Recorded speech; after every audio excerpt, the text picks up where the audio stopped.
Hola entusiastas de la geopolítica, les voy a traer un nuevo video. En la semana pasada tuvimos dos victorias electorales muy interesantes. Por un lado tenemos la victoria del libertario Javier Milei en las elecciones presidenciales del balotaje de Argentina. Y por otro lado también tuvimos la victoria de Geert Wilders, este candidato anti-inmigración y anti-islámico en general en Países Bajos. Son escenarios distintos.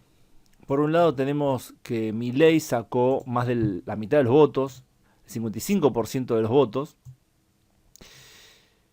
pero Wilders por su parte no sacó un porcentaje tan alto, apenas su partido sacó el 23%, es decir, es la primera minoría, pero no le alcanza para formar gobierno. Ahí está el problema de quién va a formar gobierno, si lo van a dejar afuera, si él va a aliarse con otras fuerzas para poder hacerlo. Esto todavía no está claro. Pero lo que sí tenemos es este fenómeno que se viene dando en muchos lugares del mundo, en el cual candidatos considerados fuera de lo que es el mainstream político ganan.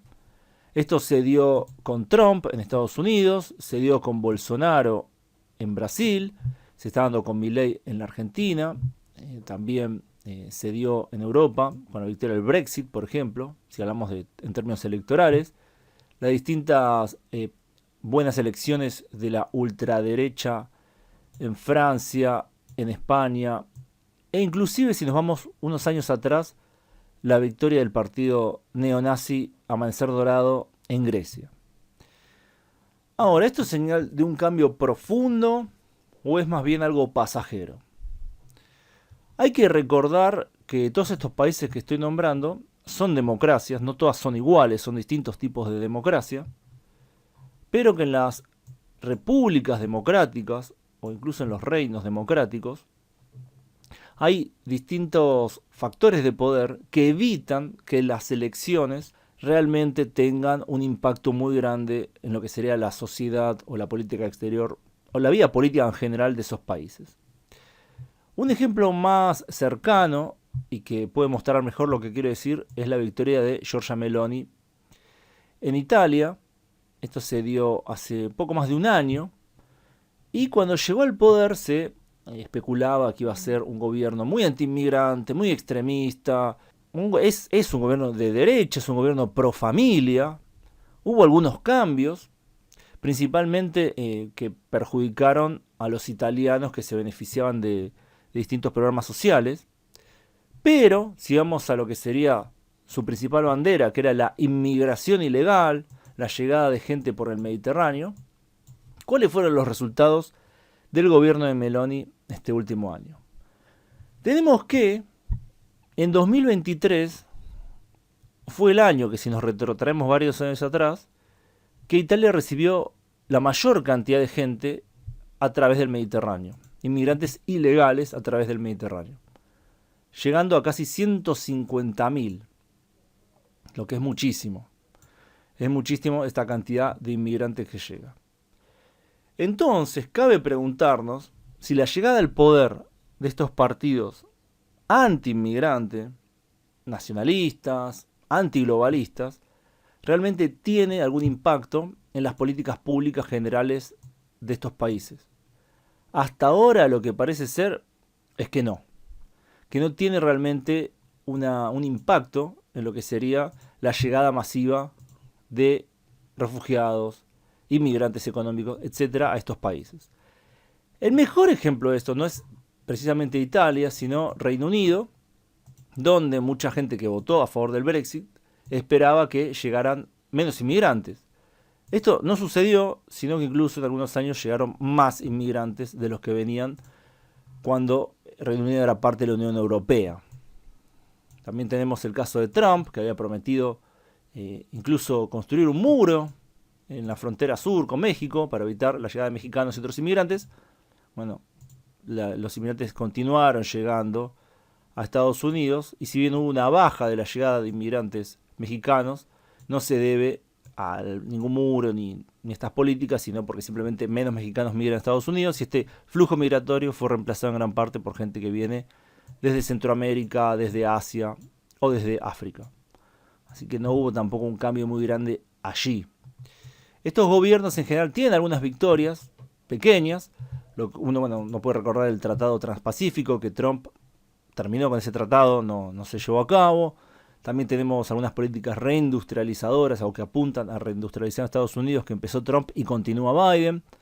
Y hay algunas pequeñas victorias por allí y por allá. Tal vez el mejor ejemplo de un gobierno anti-inmigrantes sea el de Víctor Orbán en Hungría, donde realmente sí se detuvo de manera importante el flujo de inmigrantes africanos y asiáticos, pero hasta ahora el gobierno de Orbán es bastante mediocre en términos económicos y en términos demográficos, aunque sí se puede señalar que se puede sobrevivir a la no llegada de inmigrantes económicamente, pero hay un pero muy importante, Hungría continúa recibiendo ayudas de la Unión Europea.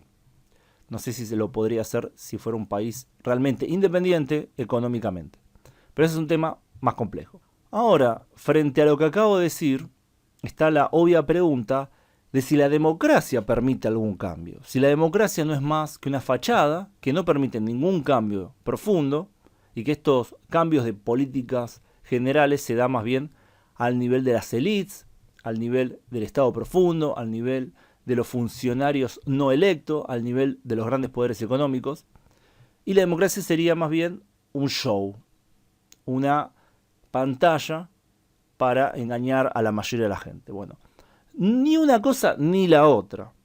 Hay un ejemplo evidente en donde a través de la democracia sí se pudo cambiar un sistema político y en gran parte económico.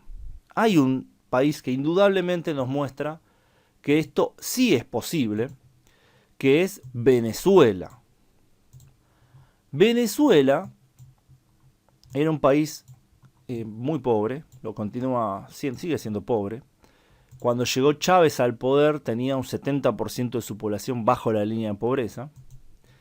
Y las victorias de las electorales de Chávez y su movimiento político le dieron a estas nuevas fuerzas políticas un poder que de otra forma no hubiera tenido. Es decir, a través de victorias electorales continuas y masivas, sí se puede cambiar el sistema en un país.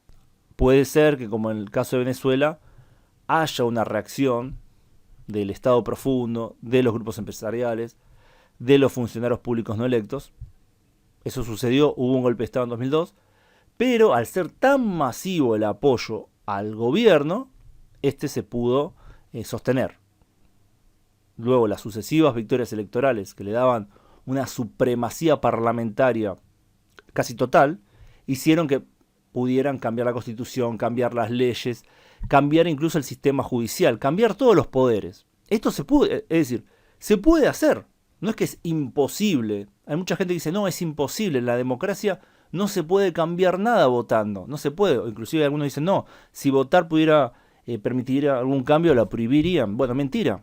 Votar sí puede cambiar. El tema, el punto principal, es que esto se tiene que dar de una manera constante, masiva, durante bastante tiempo. Ahora, el resultado, obvio, de Venezuela fue un fracaso. Los venezolanos viven peor ahora de lo que vivían cuando Chávez llegó al poder. Hubo una mejora sustancial durante los mejores años del chavismo, pero luego eso colapsó totalmente hasta llegar al punto que se está ahora.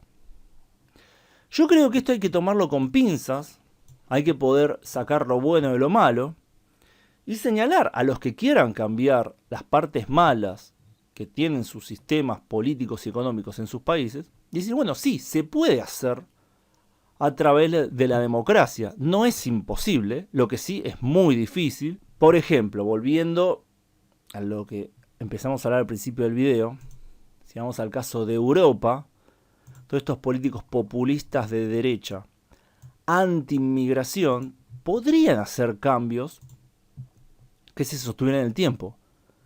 Orbán logró hacer cambios lo suficientemente importantes para evitar la llegada masiva de africanos y asiáticos porque ganó elecciones constantemente, masivamente, durante un tiempo bastante largo.